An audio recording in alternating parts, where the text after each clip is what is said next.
wogele skonsolo, lori aji gwatoko. On that day, I will move this way, and that way, and this way, and that way. Abi, what do you think? The birth of Skinnygirl in Transit. A young lady called Timmy, she works in Cool FM, Timmy B. She had a conversation with Onus, who was an associate producer then working with us. And I just remember him walking to my desk and telling me that, you know, he has a friend who came up with an idea about a big girl show, and that they're looking for someone to script it. And I said, okay, cool. My friend Ndani writes, and you know, this would be a great way for her to be able to show her skills. And like you said, a big girl show, she definitely will be able to, you know, relate to it as well. So it's like, okay. But I really should exercise, I mean, how hard can it be? Shot the pilot, you know, saw the potential in it as well. I was meant to be holding auditions because I was also working on the juice as well. So Folusoms had to take over to start working on Skinnygirl in Transit. So yeah, during auditions, myself and Casey were goofing around, and my auditions got sent to the powers that be. I was told that I was going to be playing the character of Tiwa. I can do this. I can do this.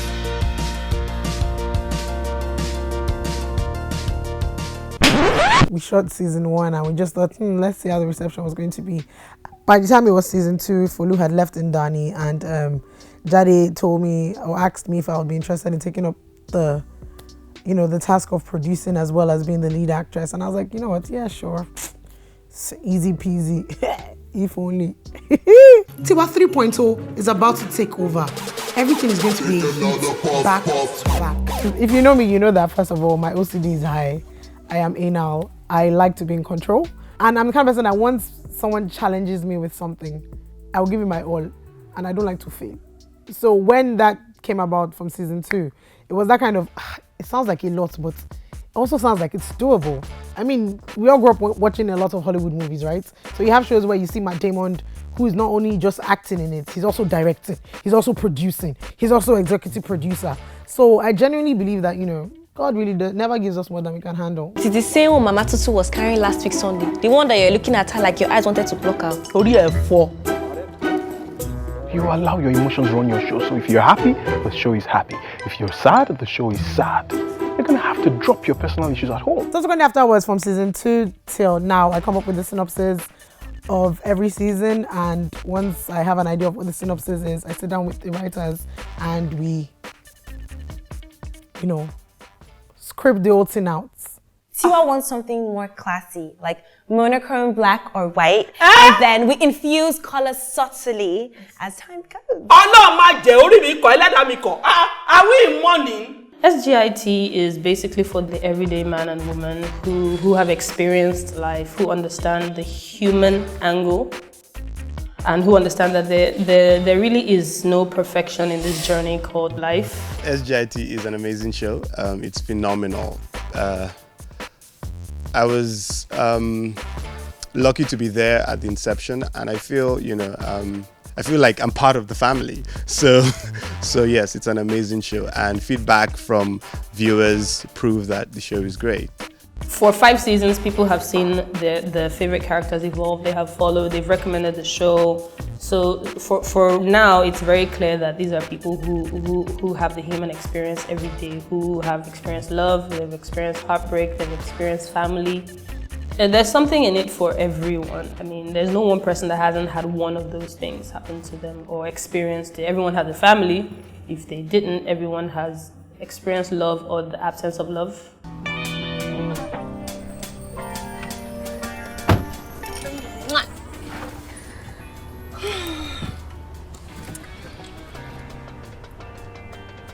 What? Is it because I came late? I'm sorry. I love Skinnygirl in Transit, not because I'm in it, but because I feel like it has a strong moral message. I say this all the time. It literally embraces or reaches out to all the issues that our generation is presently facing. As the name implies, Skinnygirl in Transit, Tiwa is slightly on the plus side, and people assume that because you're on that side, that come on, she's a beautiful girl, she's smart. But because the ideal girl is supposed to be skinny, which is Shalewa, and things just aren't that way. Because she's skinny doesn't mean life is going great for her. She has a lot of issues. Hey, baby. Babe, is there a problem? Yes, there's a problem. There's a very big problem, Mohammed. Did something happen in the house? In fact, why don't we work out together? Huh? What, eh? Do you realize that Mide and Tiwa do everything together? They work out together, they go to work together, they run, they do everything together. Your own is to eat, eat, eat. Walk, walk, walk. Kiss, kiss, kiss. All the time. I didn't even know that you were trying to lose weight. I'm trying to say I'm fat. Playing Mohammed wasn't easy in any way, shape or form, because the way he reacted to a lot of the situations were not like how I would have naturally reacted. And for me to be able to give like a believable performance, I had to really suppress like my Timony instincts, you know, and yeah, it was really fun experimenting with that. My character is she's a good girl. She has obviously her bad sides, no one is perfect. Clearly very family oriented, definitely a mommy's girl. Oh, shey, mommy! Yes! Oh, mommy, tata. Oh, moto shabra. Ah! She loves her sister, obviously. They may have their own, you know, back and forth here and there, but they cool. Ooh. Oh, so sorry. My goodness. How rude are you? I beg your pardon? You bumped into me. You should look where you're going. And who the hell are you that I should look to see whether you're in the way or not? I'm actually... Oh, really? No one. Chris is...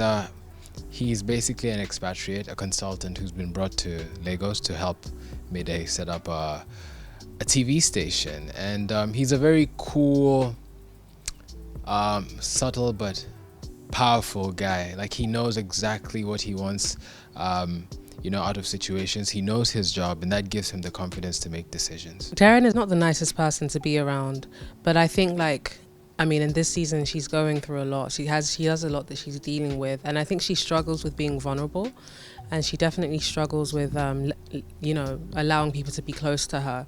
So when she's put in situations where, you know, she feels as though she may like someone, she chooses to do the opposite, which is to dislike them instead, just to avoid any form of friendship or, you know, romance. Pick that up. Excuse me? Pick it up.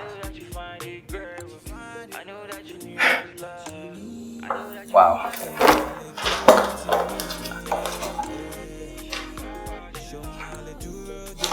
Exactly. No one. In a nutshell, I do feel like Darren is a nice person, but she just takes a long time before she allows you to see that side of her. Maybe I think she's probably been hurt by a few people in the past, and it's kind of affected how she sees life today.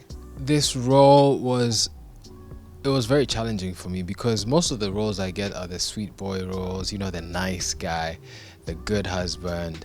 But you know, this one is a little more. He's colder. He's more intentional with the decisions that he makes. And he's a man. He's a grown man. So I enjoyed, you know, embodying him, and you know, I also liked his wardrobe. We need all hands on deck. So please endeavor to send the email out to every member of staff. All right. Thank you so much for coming, and that will be all. Olumide happens to be a gentleman with so many flaws. He kind of found love, and he started off as an argument. And along the line, love found them, and they went through their ups and downs, and eventually, you know, they got together. I've learned a lot of myself in Mide. I've learned how to react to some situations based on how Mide reacted to such situations. And I found out that, I guess that's the job of an actor. You play a character depending on how you would have been if you were that character. Because along the line, I saw some similarities between myself and Mide when he's angry, when he's irrational and all that. You know, so in playing Mide's character, I kind of found myself, a lot more about myself. I usually play the cool, collected villain, you know, the guy who has everything in control, who's running things, I play the evil guy you love to hate, usually. And it's different from Alex. Alex is every young married guy we like but dread. We don't want to be that guy because he seems quite exhausted dealing with his family. So while he is happy and seems fulfilled, he's always exhausted and always feels, his life could be more. Tiwa and Bimbo are very similar, and I think for me, when the roles started to intertwine was from season 2. Now, the only difference, and I keep saying that in all politeness, is the fact that, Tiwa has had quite a list of men. Good looking. Bimbo has not been so lucky. But aside from that, personality-wise, character traits were pretty much similar, to be honest with you. Let me own it. And I think that's what makes acting her easy as well, because it feels like second nature. I think that, there's a few similarities. Mohammed is really calm, and I like to believe that Timini is calm as well. Mohammed is also someone that tries to think very rationally, and I like to think that Timini likes to think rationally as well. Yeah, I think there are more similarities than differences between those two characters. Hey, Olivia Pope, they blessed the wrong ring. Didi, please, this is not the time. The character I play, Didi, in some ways, she's kind of similar to me, Bisola Ayola. She loves having fun. She can give good advice sometimes, but sometimes not take her own advice. The real Bisola does not really like men like that too. Don't you push, no, it's film, we are filming. But Didi is a very good friend. She's a hard worker. She loves life, and she's just basically a fun person to be with.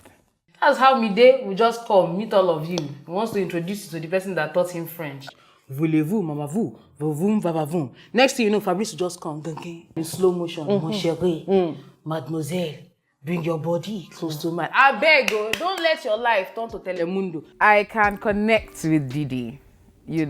She makes my job a lot easier. I guess maybe the fun, loving part, where you take life easy. You don't tight the word to your chest. Well, the character we see is a maid, and maid to the Awashika family, and she's nosy, funny, but at the same time, she wants the best for every single one in the family. So she's very involved in the family issues. She usually knows what's happening. She can contribute sometimes. So yeah. Mama Tiwa is a married woman that loves her family so much so that she believes that there's nothing God cannot do if you put it into prayer, and it's not only prayer with action. If you believe in something, go for it and don't rest until you have that thing. So basically, that's the kind of person she is. Don't worry. Food, drink, souvenir, whatever, I will control it. Shotibo. We will pay for what they eat. We are not that poor. Thank you. Don't worry. We'll pay for their food. We pay for everything. Picking the director was both a personal choice and a professional choice as well.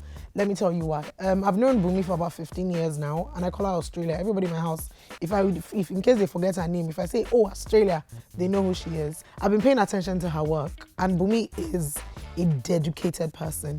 If you've seen someone that is really a really good writer and a really good director, then you understand the fusion and how seamless it can be. It's beautiful. And so I'd seen her do work like that before. And so when I suggested to the head of production then, Agnes, that, let's bring her on board, she was like, Bimbo, are you sure it's not because of? And I'm like, see, at the end of the day, with production as well, everything is taking a risk, right? We had a few directors before that had worked as well. So okay, let's take a risk on her. Reason being that Bumi from season 1 has always been an avid watcher. This is someone that on a normal good day, even before I thought about bringing her on board, she'll call and say, yo, this season was so good. Oh my God. Okay, but this thing, and she'll point out a few things that that they're constructive criticism and it makes sense. So you could already tell her enthusiasm and her passion for it. So for me, it was like peanut butter and jelly. It just had to happen. When I was initially approached, I recommended someone else. And the reason is because I am a fan of the show. I watched the show. So it sounds corny, but I almost didn't want to be involved so that I can watch it like everyone else. And, you know, of course, I mean, eventually I agreed to be on the show, which was a very, very fantastic opportunity.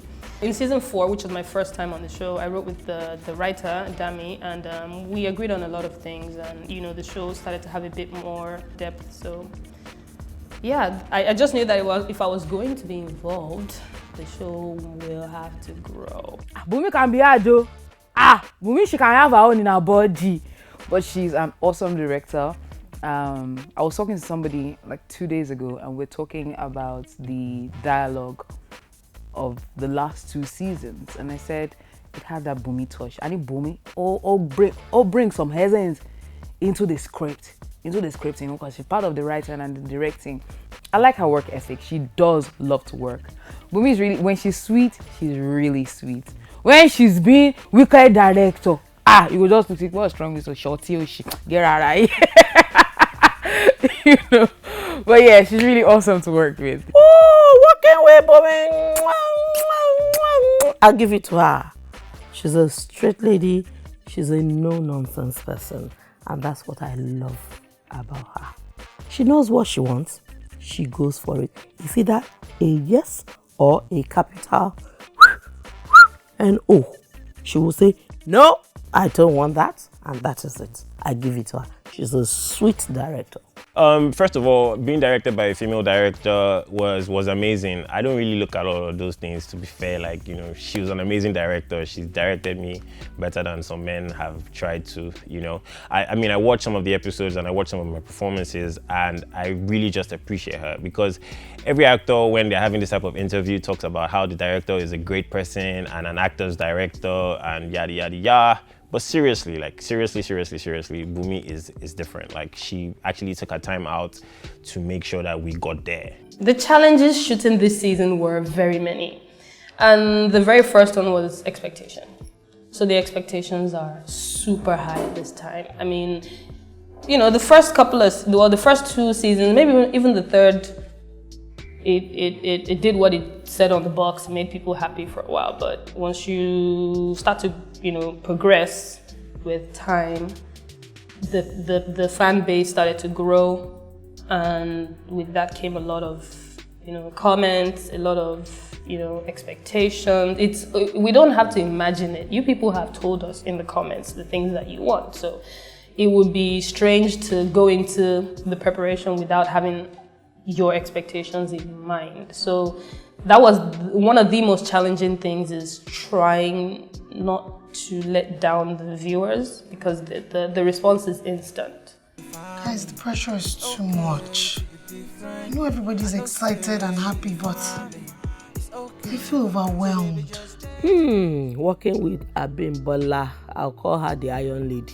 When Bimbo wants something, man, she doesn't care whose horse is God. That's it. But that is what happens if you want the best out of anything. She kind of made me to remember the late Amaka Igwe. And also for those two that have worked with Lola Fani Kayode, she reminds me of those people. I believe that I don't like giving persons stress. Although I think I do give some people stress. I give Bimbo stress sometimes. I do give her stress because she deserves it. Mr. Bimbo Craig. My producer, Mr. Bimbo Craig. Okay, Bimbo. Bimbo is my friend. Let me say this. I admire Bimbo's work ethic so much, and part of her work ethic is what I have applied to some spheres of my life. Bimbo was going to be torn apart by the responsibilities that she had to, and she had to be top notch in every. So I don't know how she did it. I'm honestly hoping that, I don't know if I want to be tested in that regard, but I want to get to a point where I can do that. You know, she didn't crack under pressure. She had everything under control. There were times where she was a fiery furnace. There were times where she was calm and cool. You know, there were times where she had to place her foot on the ground and not waver. And I mean, it's just admirable to see someone multitask. I'm just saying that if it was the Holy Spirit, he would have revealed more subtle colors to you. Subtle? Yeah. Subtle. Hey, you children of this generation, it's only your own that makes sense. Audience of the highest level. Now wait on, hey, wait on. I agree with you people. Some of you in the past 4.5 years have turned into scriptwriters. Some of you have become producers. Some of you directors. Most of you actors. And then the bulk of you, you probably become expert critics. I give you my hand. You guys have been the realest MVPs whatsoever. The truth is that all this would be pointless if we didn't have people that were so receptive, first of all. But not only just receptive, i.e. any content, they'll just take it and they'll be quiet. I keep telling people, that's why when I invite people, or when we invite people and Ndani to our platform as well, we tell them that, see, you need to understand, we're bringing you in good faith, but the judgment is never up to us. It's up to our people that watch it, because you guys are brutally honest. And that sometimes it's really good. It's really healthy as well, because it's helped us, stand on our toes. It's helped us try and aim to do better. So you guys are amazing. The question everybody have been asking, is there another season of Skinnygirl in transit? You have a bulk of people that say, it's been an amazing run, but let's see end. Then you have a bulk of people that say, no, let it continue. This is what I'll say, and I'm being honest about it, yeah? I'm not going to tell you guys yes or no, because you just need to find out. SGRT family, you know how much we love you. Maybe we don't type it in the comments because it might be cheesy, but we do love you a lot. At least you follow me on Instagram. I love you people. I really do. You're the best.